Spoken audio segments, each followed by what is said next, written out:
Salut à toi jeune shinobi, j'espère que tu vas bien. On se retrouve aujourd'hui pour une toute nouvelle vidéo sur l'histoire de Naruto Uzumaki.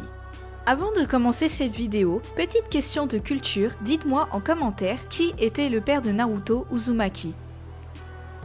Avant la naissance de Naruto, sa mère Kushina était le Jinchuriki de Kyuubi. Craignant que le stress de l'accouchement pourrait rompre le sceau qui maintient Kyuubi à Kushina, les parents de Naruto plus 2 sages-femmes sont allés mettre l'enfant au monde dans un lieu top secret gardé par l'embout. Pendant que les sages-femmes aidèrent Kushina à mettre au monde son enfant, Minato maintenait le sceau en place. Quelques minutes après la naissance de Naruto, un homme masqué trouva leur position et tua les embouts ainsi que les sages-femmes. Il prit le nouveau-né en otage afin d'éloigner Minato de Kushina et de libérer Kyuubi. Minato parvient à récupérer son fils, le mettant en lieu sûr, mais entre-temps, l'homme masqué parvient à libérer Kyuubi. Minato sauva Kushina et la chargea de prendre soin de Naruto avant de partir protéger le village. Minato réalisa que le seul moyen d'arrêter Kyuubi était de le sceller en Naruto.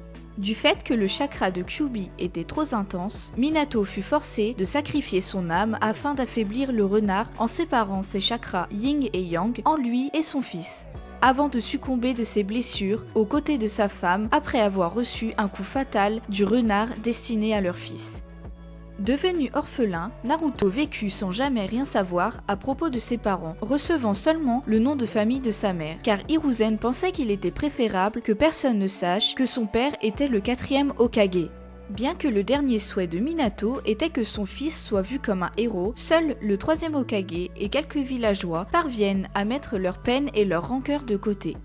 Une grande partie de Konoha eut des ressentis envers Naruto, et certains ne le voyaient que comme le renard lui-même. Afin de protéger Naruto, Hiruzen déclara cela secret, interdisant formellement aux adultes de divulguer à Naruto qu'il était l'hôte de Kyuubi. Cette politique n'était pas tout à fait efficace, puisque sans même savoir pourquoi, beaucoup d'enfants suivaient l'exemple de leurs parents et le fuyaient. Naruto, ne comprenant pas pourquoi et voulant attirer l'attention des gens, se mettait à faire des blagues qui ne plaisaient pas forcément à tout le monde. Peu de temps après, Naruto devient l'élève d'Iruka et rencontra son camarade de classe Sasuke Uchiwa. En regardant les yeux de Sasuke, Naruto se rendit compte qu'il était plein de haine. Depuis, Naruto voyait Sasuke comme un rival et était déterminé à le battre. Lorsque Naruto découvrit que Sasuke était aussi orphelin, il était secrètement heureux de ne pas être seul et voulut lui parler, mais n'y parvient pas à cause de sa jalousie envers les compétences et la réputation de Sasuke. À l'académie des ninjas, Naruto était considéré comme l'éternel dernier. Un jour, échouant une fois de plus à l'obtention de son bandeau frontal et voyant son rêve de devenir Hokage partir en fumée, Naruto fut approché par un de ses professeurs, Mizuki. Celui-ci lui dit que s'il arrivait à dérober le rouleau des techniques interdites scellé par le premier Hokage et qu'il apprenait une de ces techniques, il passerait l'examen sans problème.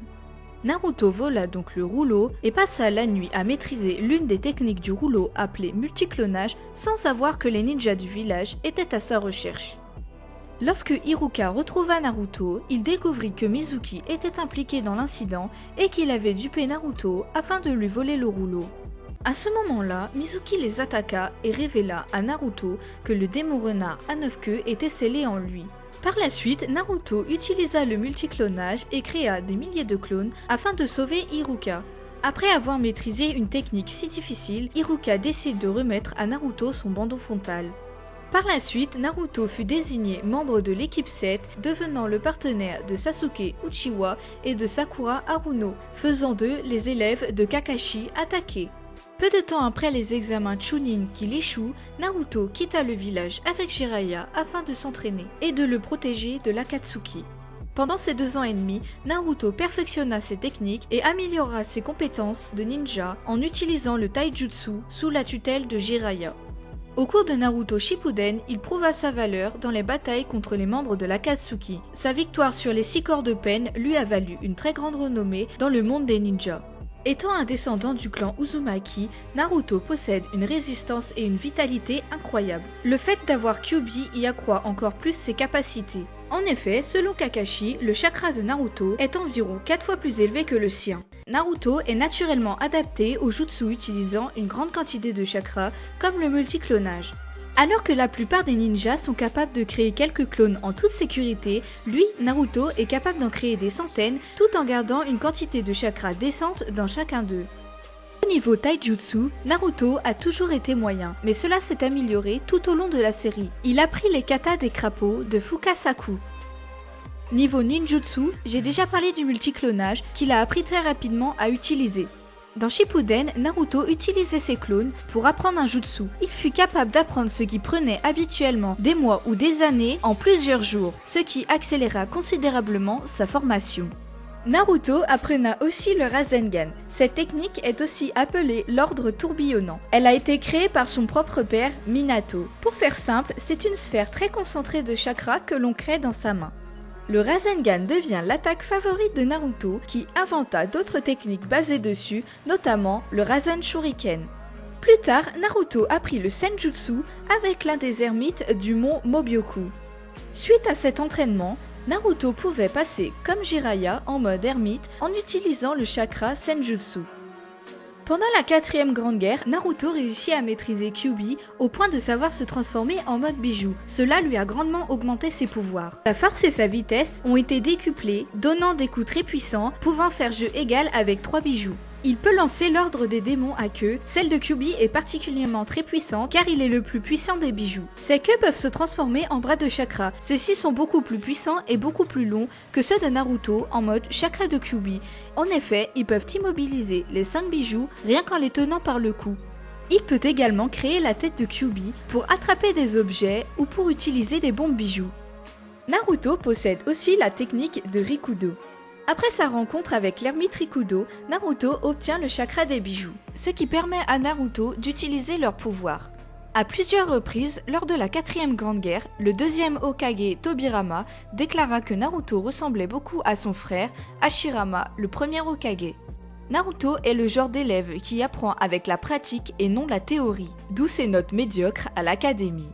La mort de son maître Jiraiya a eu un grand changement dans le monde pour Naruto. Durant son deuil de Jiraiya, Naruto jura de se venger de Pain, ce qu'il fit par la suite.